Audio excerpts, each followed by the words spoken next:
Paul Nunesdea. I'm a certified professional facilitator from the IAF, which stands for International Association of Facilitators.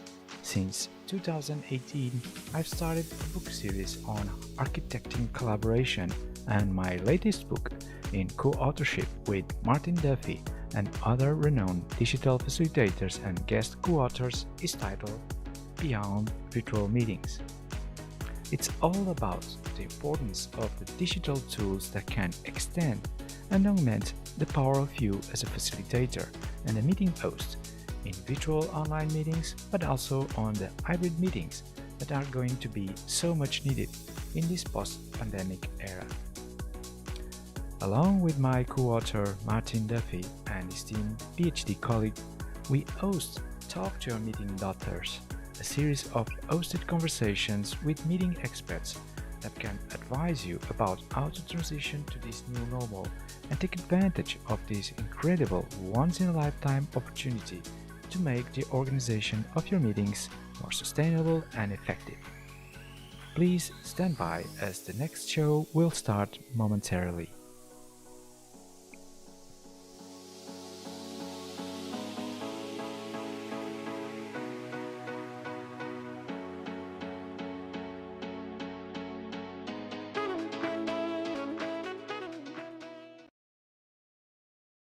Hey, welcome everybody. It's so good to be here with all of you again this month, and it's a pleasure to be here again with you, Martin. Yeah, good to see you again, Paul, and lovely to have our two guests, Alex and Jim, with us as well.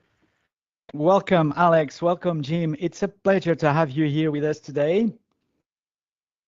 Yeah, great to be here. Privileged to be on stage with Alex as well. Oh, and the reverse is true. Thank you very much for the invitation.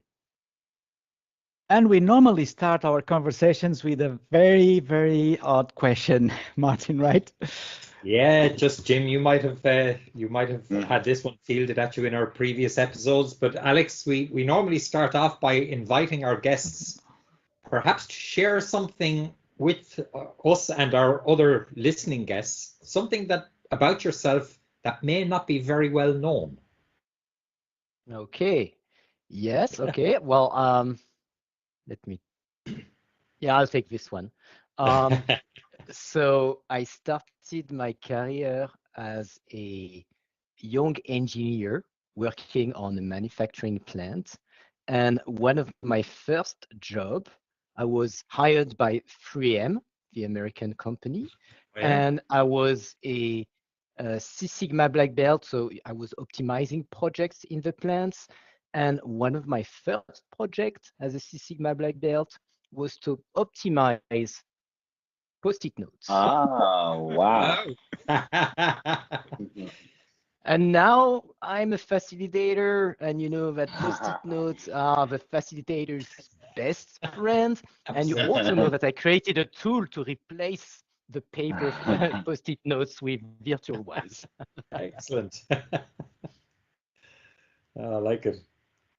I see you've adopted your Post-it notes on your back wall there as well, Alex. Yeah, I use them a lot. Excellent. I have a price because my wife, she's still working at 3M. Oh. Excellent. And Jim, maybe a different nugget from the last time? Yeah, sure. So early in my career, I actually studied library science, and I was a librarian for a brief period of time. Oh, cool. Interesting. How did you start in that?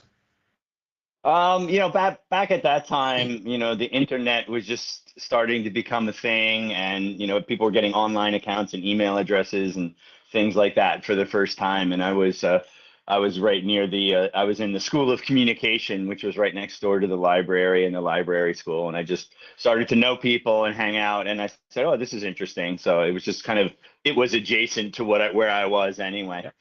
Super. Yeah.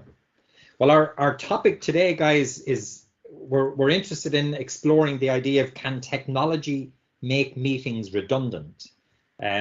The theme that we picked up, it partly coming from our last conversation last month. We kind of zoned in a little bit on AI highly topical at the moment. Alex, a particular area of expertise for yourself. Jim, an area that with your slightly wider lens or hat on your head that you're no doubt immersing more and more into.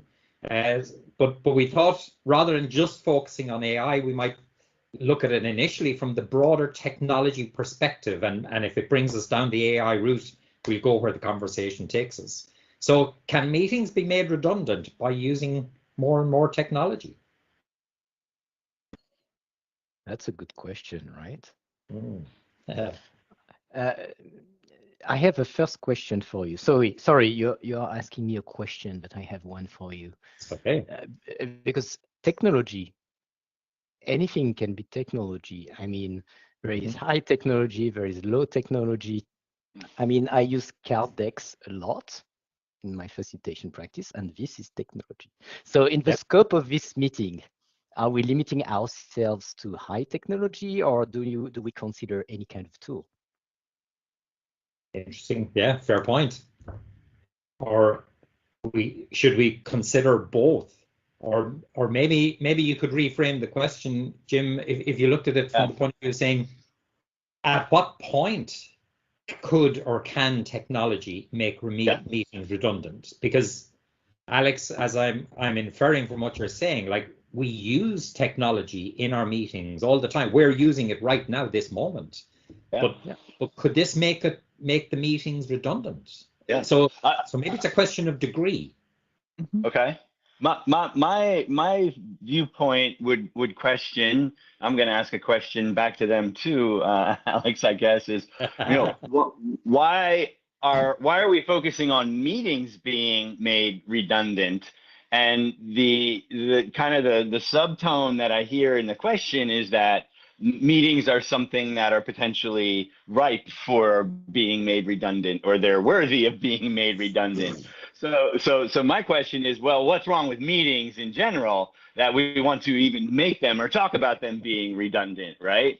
So I think, I mean, in that context, as Alex said, any technology can help make meetings redundant. I don't know if it's about redundant or for me, I think meetings need to evolve into something different, right? And if that's the starting point, then you can say, well, what's the job of a meeting? Why do people even need to meet, and how else might that get done? And as Alex said, there's lots of different technologies that might come into play. And by the way, meeting in itself is a technology. It's a tool to meet. And by the way, it's such a wide term that this is why we have so many problems with meeting, because there is no point in meeting if you're meeting without a purpose. So we should call that something else. And as soon as you call it something else, you're going to end up having productive meetings instead of just meetings. Right. Yeah. And Alex, in fact, that's the very first thing. I just jotted some notes here to myself as we were chatting before the show. And the first thing I wrote was purpose. And the analogy that I make, and I think I made this on the show once as well, too. If you look at agile practices, Scrum and other types of agile motions, they have a lot of meetings and rituals and touch points for a meeting, for a team to come together. But they don't call them, we're having a meeting. They all have a name.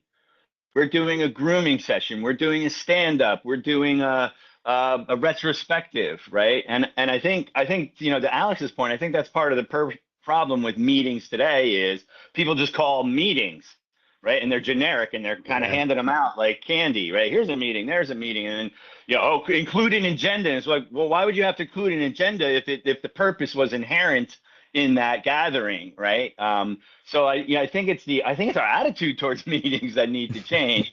I think technology certainly shifts things around, right? Just the fact that we can have this conversation here pretty fluidly is an amazing thing in and of itself, and so we can talk about the future of that. But I think taking the meeting wrapper off and having these gatherings that inherently have a purpose to them, right? I think is I think that's key. But without that, though, you know, one of the terms that I was playing around with was something like co-creating sessions. You know, because we don't want to meet, we want to do something together. So name it something that's, you know, it's a co-creating session that we're doing, right? And give it a purpose by default. So Yep. this is something I was thinking also about. So I like co-creating, but the question we could ask is, some meetings could be relevant even if they are only for communication. Okay, I don't know, but you have several big, broad scope of purpose that you could use the tool meeting for. There is communication, Yeah. and there is collaboration. But I prefer the way you phrase it as co-productions or co-conception or co-designing stuff. And there is feedback. So you have communication, descendant, feedback, upstream, and collaboration, peer-to-peer. And I don't see other kinds of interactions, right? So I guess what I'm saying is that there could be 3 relevant purposes for a meeting. There could be a meeting to communicate stuff, a meeting to ask feedback, and a meeting to co-create stuff. Okay. The problem is right now, most of the meetings are on the communication type, but they are hidden. Okay. And they are not done well. But I don't think that communication meeting should be thrown away, as some people say it should be asynchronous collaboration, asynchronous communication only, etc. I think there could be some use case for descendant. But at least if you recognize that, okay, I'm going to do a descendant meeting, I'm going to do a feedback meeting, and I'm going to do a co-designing meeting. Once you start doing that kind of stuff, your meetings are going to be much better because you are aware of how you are going to use the tool meeting for what kind of big purpose. They're not only going to be much better, they're going to be quite different as well, Alex, aren't they?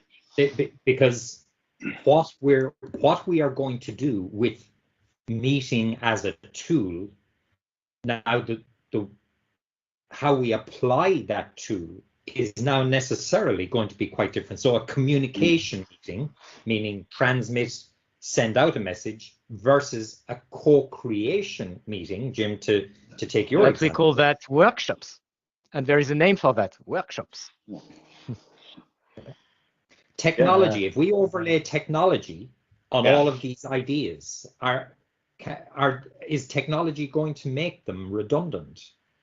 Or so as I was saying, there is a big trend, or whatever you want to call it, about asynchronous collaboration replacing meetings. Okay, and I'm a big proponent of asynchronous collaboration.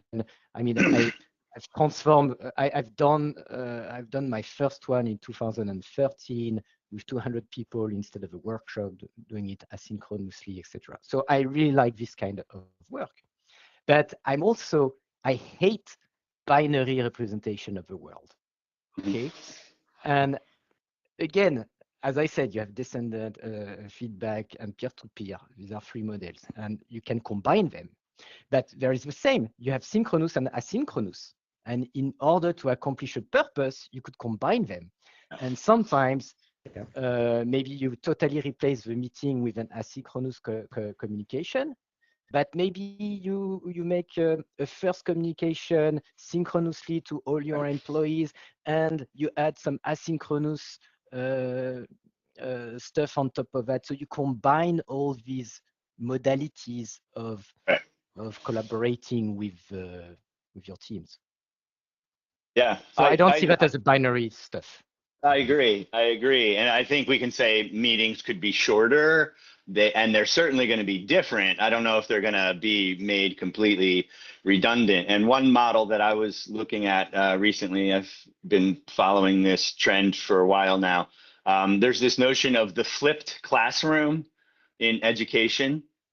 where with the prevalence of online learning platforms and videos and things like that, they flipped the traditional model of the classroom. Used to be, as a student, you go to the lecture and the professor's up front, often reading like yellow page notes because they've been teaching the same thing for 20 years, and they communicate the ideas and the theory to you, and you sit passively. You're in a group of people. You're not talking to them. You're not talking to the professor. You're just sitting there taking notes, right? The flipped classroom is you do the lecture. Oh, and then, by the way, you go home and you do your homework and you do all the activity alone, right? So we get together to listen and we go home to work by ourselves. Well, we can flip that around and we can say, you listen to the lecture on your own, or you somehow consume it through notes or video or something like that. And then when I get together, then I have a discussion and I work with my colleagues, right? So the traditional model of the classroom has flipped. That didn't make the classrooms redundant. It just completely changed the nature of those. And we can imagine that for workshops and for meetings as well too. Because think about a typical meeting is, Alex's model of communication. Let's say you got a half an hour, right? Somebody communicates for 20 minutes. And then they say, well, what do you guys think? And you have 5 minutes to discuss before you have to wrap up. Well, what if that was flipped and you came in and it was, okay, everybody read, the topic. Let's talk about this for 20 minutes. And you flip that. And I think that, so the role of technology there is, these days, we can record ourselves on video or audio and make things available in the cloud easily to consume in advance, right? But that requires an async habit. Right, that only works if everybody does it, right? Exactly what I was wanting to say. It's a change management project that you need to do. Totally. Because async is only as good. Async is only as good as the consumption of async, right? So if I'm leading a meeting, it's easy for me to say, here, read these 5 things in advance. But if I don't have a culture within my team and my company that people are going to show up and they're going to be prepared, right? Because if you remember, in the old model was, I didn't have to prepare. I went in the meeting and that's where I got the information, right? They're doing it for me, right? But now you got to come up, you better be prepared. That's a cultural shift right there. So I fully agree. And I had this conversation so many times with my clients. So when I prepare and design a workshop, in the prep meetings, I often found that my clients, they want to put too much things into little time. Okay, so they have to prioritize. And something always come up is, what if we send materials before? And I tell them, in theory, it's a good idea. And maybe in 12 months or in 18 months, if we train everybody to work differently and to use asynchronous working as a kind of interaction, maybe we will be able to do it. But if we do it in 2 weeks in our workshop, something like in France, I'd say that 15% of the participants would have read the materials before, and maybe 5% only seriously. So yeah, it's there are new ways, there are novel ways to do meetings, I think, and incorporating asynchronous interaction is one of the biggest things we can achieve. But you need to manage that it's a cultural change that you need to manage within the organization. Otherwise, it's not going to work. And you know why. 2 years later on LinkedIn, you're going to see some posts, well, asynchronous work doesn't work. Right. You see? Each time you have a new trend, people try to apply it without being smart. Yeah. Are we essentially saying then that to optimize the use of technology in pursuit of our meetings, we actually need to bring about a fundamental culture shift in our thinking, and 2, in our practices around meeting and how we meet? Is that the logic? I think it is. I mean, we've been, sleepwalking around offices for, decades now with this model of, I'm going to stand up and go over there and I'm going to get the presentation over there, the regular meeting thing. And we have to really rethink that habit, and that behavior has to fundamentally change. I think technology can accelerate that. But ultimately, when you talk about change management, it's not the technology that changed, it's people, right? All change management is people change, right? So there are new habits and expectations that come with that. And I think, once you apply new technologies, even if it's something as simple as a video recording, meetings can get a lot shorter. They're not only different in nature, but they can be shorter and fewer in number. So I don't think technology is gonna, we don't have to meet at all. I think you'll still have that, but it won't be, long periods of time where, nothing relevant is happening and things like that. There'll be fewer meetings and they'll be shorter. Yeah. At least that's the ideal state, right? Yeah. So as with any change, you will have to have a strong champion within the organization, and you would have all the managers to be aware about it, and you would have to enforce the habit at the beginning. So instead of saying, oh, you didn't read the material before, okay, you will have to make it as a rule, a strong rule, so something like that, especially at the beginning. Right. And then at some point, it's going to become ingrained as a habit. Right. People are going to see the benefits. And also, I mean, you have to make sure that it is feasible, because if everybody is overwhelmed by their projects and they are invited to hundreds of cross-functional meetings, projects where they have meetings and they have to read materials, well, it won't work. So yeah, it's a complex stuff. But of course, technology make it possible. So it's an enabler, but it's not the transformer. Okay. That's an So interesting that's why it's feasible in a company like Slack, because I mean it's their tool, so it totally aligns with everything that they consider asynchronous to be the main mode of interaction. But in a typical company, it won't be the case. But let me, Martin, if I may, just Of course, Paul, yeah. throw something here to the equation, because I'm listening to this wonderful conversation, and thinking about synchronous versus synchronous work, and we are talking about meeting as a technology, and now I'm throwing to the table space as a technology. So imagine the gathering that we need to have a group to spend a whole day thinking about something. But the meeting invite will say that they need to arrive 1 day in advance, just to be together, to go to the pool, having coffee, prepare, reading the materials. Then the second day they meet. Then perhaps it's still a third day for follow-up actions. Like instead of having 1 day, we need to have 3 days. But this will only work if we all share the same physical location, right? Yeah. So Well, could space be a meeting technology? Oh, absolutely. I absolutely believe it is. And I also believe the quality and the nature of the collaboration space affects the quality and the nature of the collaboration outcomes.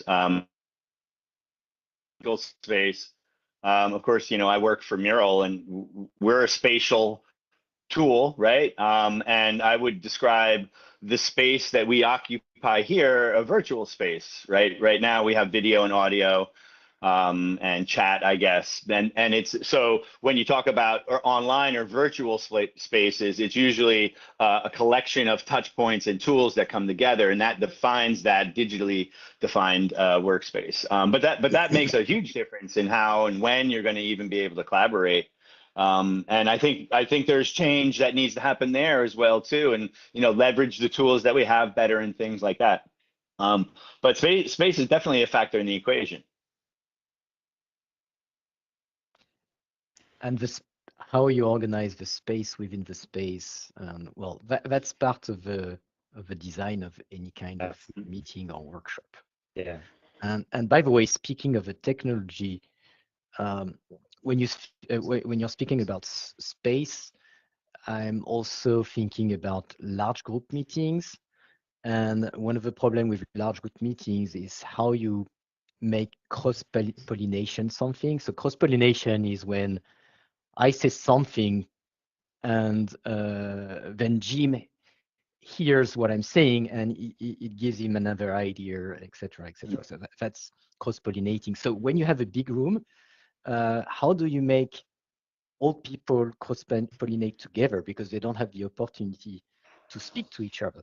So this is where technology can be an enabler again, because if you make them discuss by group of threes, for example, and you give them one iPad or one of them use their mobile phone to enter the ideas in something like Stormz, for example, then instantly this idea is becoming visible on all the mobile phones of all the other groups of threes or six. And maybe they can read the idea and then it's going to cross-pollinate like that. So again, and it's the same thing for everything. By the way, it's the same thing for AI. I never see technology as a replacement for any human activity. I see that either as an enabler or as something to augment our capabilities. By the way, that's what tools have been since prehistoric times. Okay, a hammer is a way to augment our ability to nail something. So well, it's the same with all the other tools. It's the same for the digital collaboration tools such as Mural or Stormz. It's the same with AI. I don't see AI as a way to replace human. I have not seen any good enough automation that totally replace a human activity right now. But I have seen AI used as a way to help people be a little bit more creative, for example.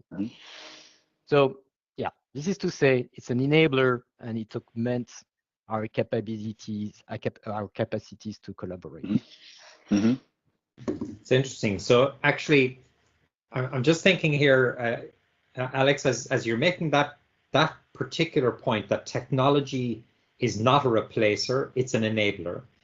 If I just wind my head back here 10 years, roughly plus or minus 10 years, and I'm thinking back to WhatsApp, I'm thinking back to the development of Facebook, I'm thinking back to the way that technologies, plural, as they have evolved and emerged, the ways in which we have come to meet, both socially and professionally in work settings, have progressively changed or seem to have progressively changed.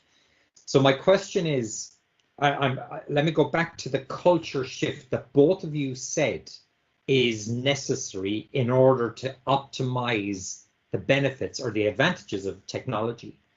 Do you feel that culture shift has started, or is it necessary but hasn't yet started? Where are we at, do you think, with that culture shift to get the optimum out of technology if it's not going to replace meetings but to support or help meetings? I think we're at the start line, and some people have stepped over the start line, but we're very early in the beginning. I think there's still a lot we have to learn about the mix of synchronous and asynchronous communication, for instance, and patterns and habits and behaviors. Certainly right now it's something that it requires extra thought, and you have to be intentional about it, which is a good thing. But it's certainly it's not something that has been ingrained into us like the way that we understand the office meeting, of the past. Yeah. There's a lot of ins and outs that we still have to learn. Yeah, I would add that personally, I'm very pessimistic because I've been in the business for a long time now. And when I was beginning to market Stormz, I was reading studies about meetings don't work and X% of meetings are boring and whatever. And I was using that in my marketing to say we need to change, blah, blah, blah. And 12 years later, still the same. Same thing. And I look at how they work in big companies right now. They are still doing their meetings the same way they were doing the meeting when I was at 3M in year 2000, so 24 years ago. So I'm very pessimistic because all of us, and those who are going to listen to the recording, we live in an echo chamber. Okay, you heard me speaking about asynchronous, synchronous, descendant, ascendant, peer-to-peer, but I mean the normal employee. They've never heard about that, and they've been doing their meetings, and it's going to continue for the next 10 years. okay? And we're gonna see a lot of people on LinkedIn saying we need to change the way meetings, blah, blah, blah, blah, but in 10 years, it's gonna be the same shit. Sorry, I'm very pessimistic. The only thing that has really changed, this is COVID. And because COVID was a change trigger. You can say that like that? Yeah. Absolutely, yeah. It forced a change. I'm using to say that COVID was able to do in 2 months what I was unable to do in 10 years with Stormz. Right. Okay. And so everybody suddenly started to realize that they could do some workshops online. So so now even in big companies, they are doing video conferencing, and they are not they are doing some quite complex stuff with video conferencing. But change happened only because we have an event of the size of COVID. Can you imagine? Well, boy, I thought my answer was pessimistic until I heard your answer. I was putting us at the starting line.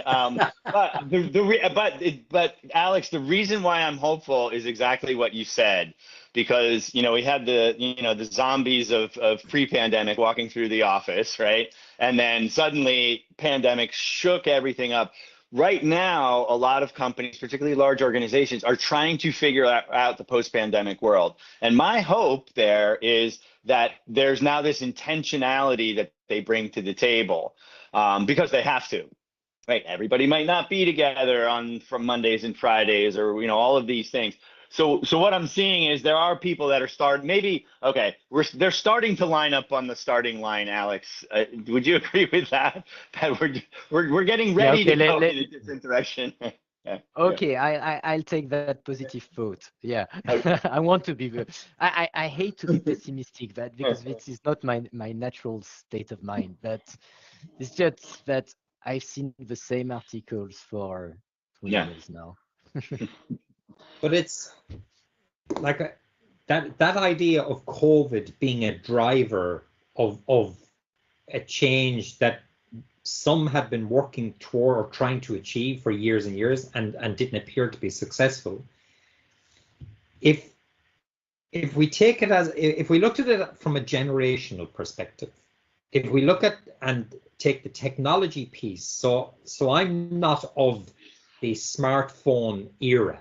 Okay, so I grew up with no phone era, a string and a can, going between my house and my friend's house 2 doors down from us, and that was how we communicated when we were 8 and 12-year-olds, because we read it in a science book. So I'm wondering, is there a generational thing here, where the current generation of kids, say from our 8, 10-year-olds through to say our current crop of mid-20-year-olds, so that group of people who have grown up with the smartphone in their hand, who are going through college now, meeting, inverted commas, meeting in their college activities in a completely different way to what you or I or the rest of us would have done. Is this just a generational thing that we just need to work through the generations, and it will have its technology will have its day? It won't replace the need for humans to meet, but it will absolutely fundamentally change the ways in which we interact when we meet. Is that where we're at? So maybe we're going to have more asynchronous behaviors because of WhatsApp and stuff like that. But you will still have the other problems: no agenda, no purpose, which are the fundamental problems. Because again, asynchronous is just a tool. Okay, it's a way to better do one part of the task. Okay. So yeah. I was going to say, allow me to be pessimistic here now on this one. I mean, part of the problem is, those kids that grew up with a cell phone or a mobile phone in their hand and then go out into the workforce, unfortunately, they're going to be sucked into large organizations that do have a lot more history.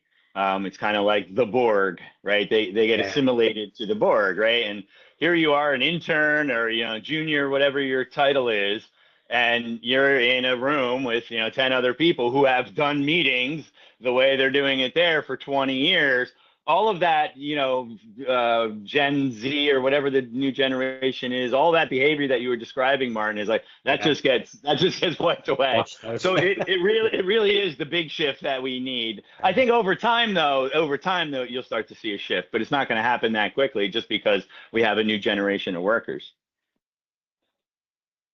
Yeah, that's it. So yeah, it could be faster, it could be slow. Because Jim, in what you say there, you prompt me to go back to one of my own hobby horses about meetings, and that is that I'm not aware of any undergraduate or even postgraduate program in any college that I've come across where meetings are a topic that are presented as a start off with the purpose, guys. Start off with, once you've fixed the purpose, the methodology that you choose to use. No, but this is so important.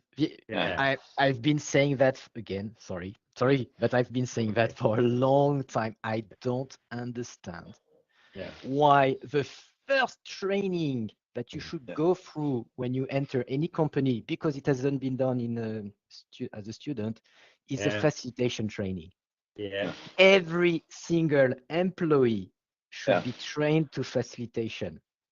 And I don't say that because I have a training, which I don't, by the way, but I could. Anyway, every single employee is going to participate to thousands of meetings in his life. They have never been trained in doing that. There is very little collaboration at student level, etc. So I don't understand why any company, university should have facilitation as the first mandatory training. That's the most important stuff. It's totally transversal. It's going to serve every single employee at all the level of a company. And it's probably the best potential of productivity improvement for the company, just by doing a facilitation white company training program. And no one is doing that. Why, Alex? Why, Jim? Why are they not doing self-evident? Yeah, I mean, I face this all the time in my work here at Mural. It's not on anybody's radar. Who's in charge of teamwork and collaboration, and what budget do they have? And how do you show ROI of that? I completely agree with Alex. I think it's, they talk about productivity, but nobody ever measures productivity, by the way. They just talk about it. But anyway, if you say, hey, if you made a pitch like Alex just pitched, this is the most important thing for your company. Who are you going to be pitching it to? How are they going to afford that? Because generally there's no budget for that. And then they're going to say, how do I measure that and show the ROI of that, right? And these are tricky things to navigate in a large organization. And then the conversation just kind of evaporates, even though we're strongly convicted to that. And I completely agree with Alex. Again, it lands on the deaf ears of a large cyborg. Definitely. But that would be so easy to, I mean, that's probably the lowest hanging fruit to get productivity results.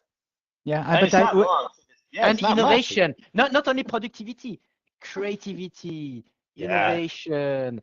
Now you're talking. Cultural shifts, everybody getting with each other, peace in the world. Sorry. Dear friends, we are about to conclude in a few minutes, I think, and I would like to throw you something still to the table for, so to say, last reflection. Because Martin, I know you remember we had in the show Michael Wilkinson. He has a large firm that specializes in do that kind of training. Alex, you suggest needs to be mandatory. I'm not sure that it could be a real-world evidence study to demonstrate that the kind of training that Michael Wilkinson provides actually impacts organizational productivity. I'm sure that a study like this could be useful for setting these as a mandatory training for all. But the question that I would like, or something, a story that I would like to share with you guys was in the spirit of having this space as a technology. You know, I was part of the IAF board 3 or 4 years ago, just before COVID. And one of the major expenses that our association has is the board meeting, because once a year the board has to physically meet all together, and we are a global association. Some board members are from Australia. I was from Spain. Some people travel from the US. You know, imagine the cost of having these 10, 12 people gathered together in Kuala Lumpur for 3 days. Right? So it's really expensive. Now that's something that then the COVID appears, and then our colleagues were forced. I left the board in the meantime to have this, you know, meeting digitally, right? So the point is that I'm not sure, because I didn't follow up, but can digital technology, you know, and tools like Mural and Stormz be used in a way, in a fashion that, even though we are not physically together, we can experience the same quality of thinking, of collectively engaging, as if we were physically meeting? So that the point is then, can digital technology be a replacer for physical meetings, you know? Again, I don't think it's going to be a replacement. I think it's complementary. I think you can meet more thanks to remote meetings, but it doesn't have to replace the physical meetings, because you don't get the same kind of interactions, obviously. But instead of doing once a year, you can do 6 a year. Okay, and you don't have, by meeting more frequently, exchanging your ideas more frequently, you're going to get much more value out of it, especially if you keep the annual in-person meeting for the IF members. Okay, and then, yes, of course, this is why I built Stormz. This is what Mural is also doing. By the way, Mural and Stormz have been created at the same time in 2011. I don't know, that's and I think Miro too. Yeah. So that's funny to think about that. I built this tool especially for that, because I was frustrated not being able to do the collaborative part of the interaction with remote meetings. So I was adding the tool that was the enabler to exchange ideas, vote on ideas, diverge, converge, cluster, and do all this kind of stuff. So it was the enabler that now remote meetings can be more than communication meetings. They can also be collaboration meetings. Okay, so this is why I created this technology, and I guess it's the same for Mural. So yes, the technology enables to be able to do meetings virtual, but I don't think they should replace in-person meetings. I think they should complement each other's. That's all. Yeah, I agree. I'm sorry. No, I agree with that. In fact, back in 2015, I gave a webinar here at Mural on five tips for remote meetings. The first one was meet in person. Right? Why? Because all remote communication is so much easier once you meet in person, right?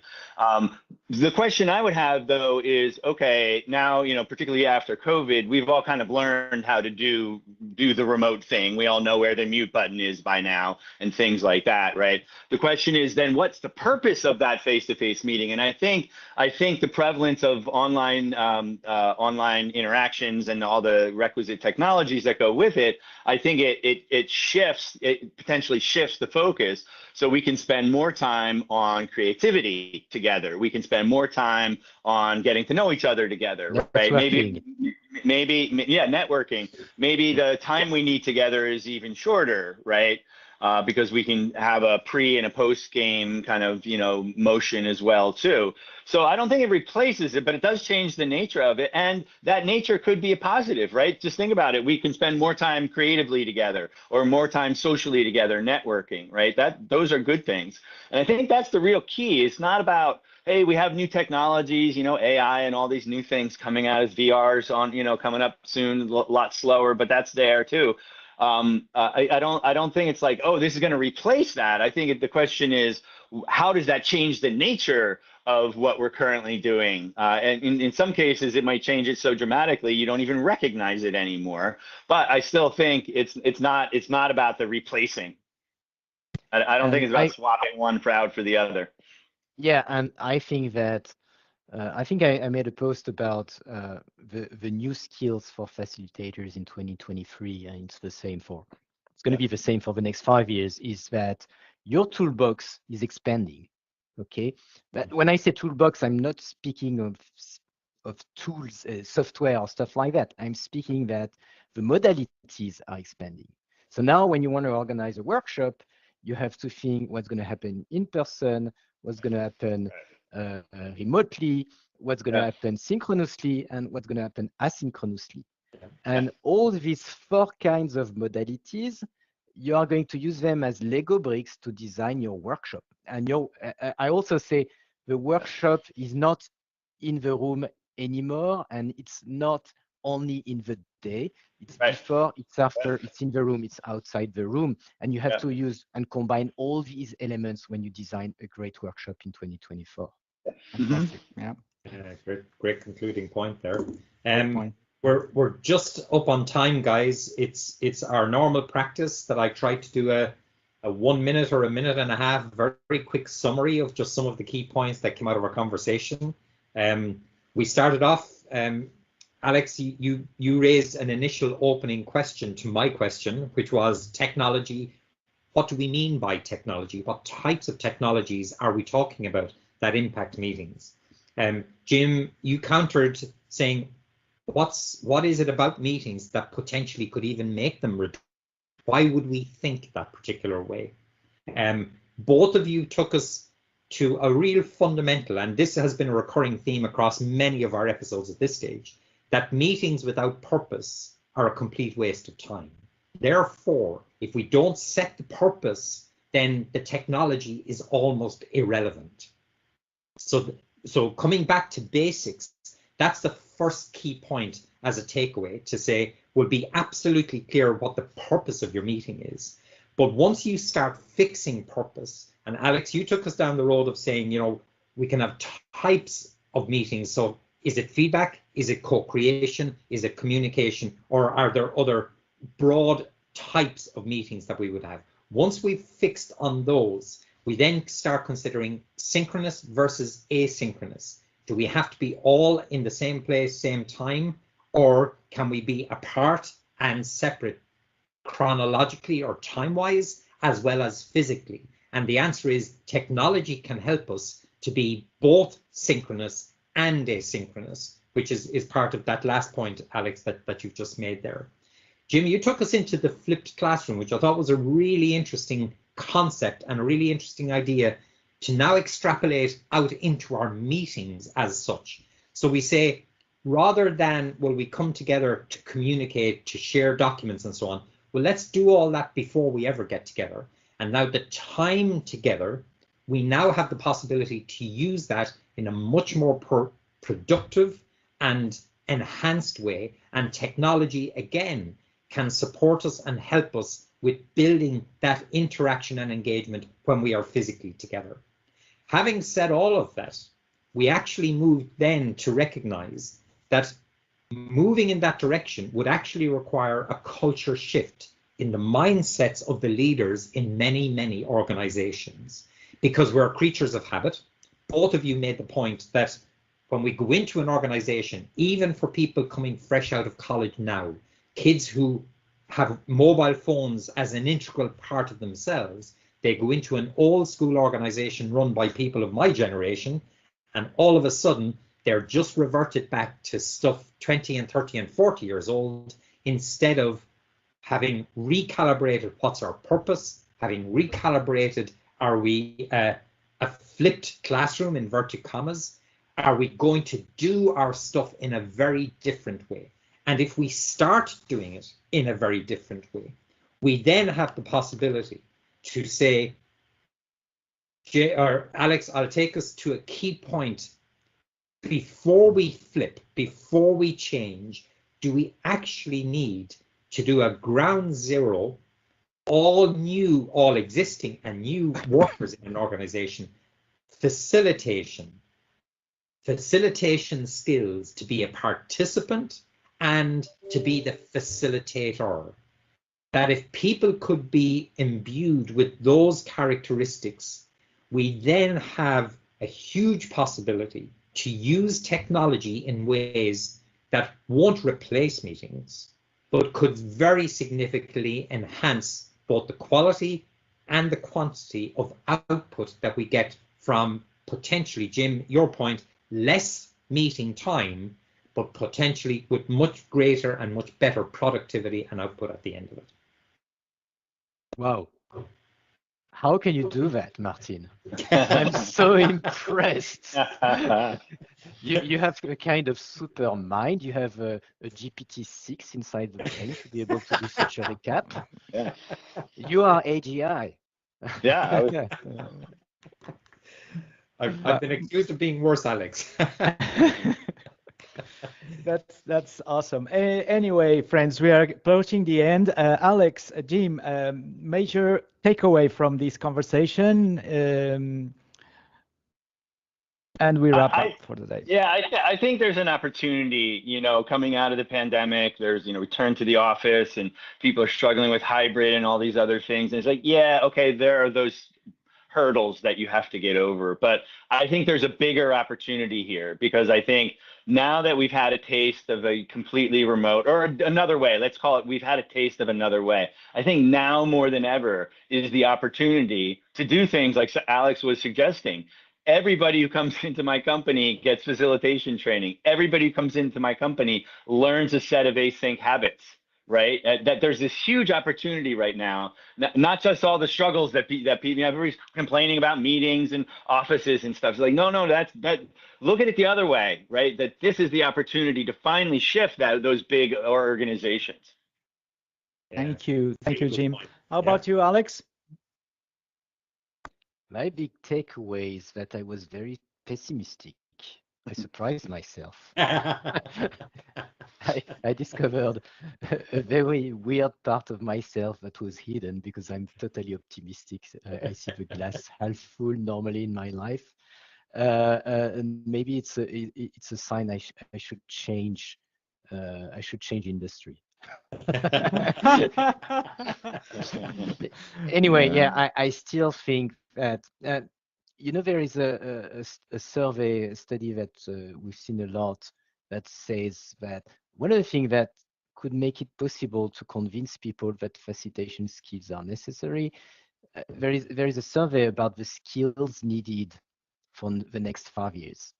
And I think that you have stuff such as creativity, collaboration, etc., etc. All these skills are skills that are not really trained. Yeah. There is no really training for creativity, for collaboration at school. So maybe it could be the data that we are missing to convince HR people, company, university managers, and stuff like that, and try to do exactly what Jim said. Amazing.